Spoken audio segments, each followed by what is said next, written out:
సందోహ విస్మృత విశాలాయేక భర్య హర్మ్య సముచ్యుతాత్పరణ ప్రావరణ గుజ్య నిరోధితస్య నిర్నిరీక్షయ విజయ ద్వారపాలక సంరక్షిత సంశోభితస్య బహుజనపరివారస్య బహిరంగణైః చిత్ర విచిత్ర స్తంభ సహస్ర భాస్కర తేజో విశేష విస్ఫూజితే మహర్నీయ సభామండపే महासिंहासनाधिरूढस्य लक्ष्मी समेतस्य प्रमृगेन्द्रादित्रेन्द्रदेवता मानस संवर्धन कलाकलस्य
లోక కళ్యాణ కారకులైనటువంటి లక్ష్మీ నారాయణులు లక్ష్మీ నృసింహస్వామిగా అంతర్వేది మహాపుణ్యక్షేత్రంలో అవతరించి శ్రీ విశ్వావసు నామ సంవత్సరం ఉత్తరాయణం శైశిరతో మాఘమాసం శుక్లపక్షం దశమి తెల్లవారితే ఏకాదశి 1:56 నిమిషములకు రోహిణి నక్షత్రయుక్తమైనటువంటి వృశ్చిక నగర పుష్కరాంశమునందు ఈ శుభముహూర్తాన్ని జరిపించారు.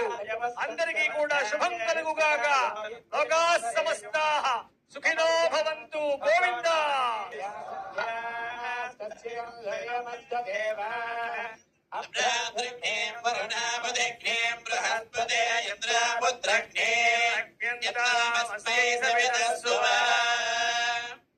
స్వామివారి యొక్క కళ్యాణంలో ప్రధానమైనటువంటి ఘట్టం సుముహూర్తం. మనందరికీ కూడా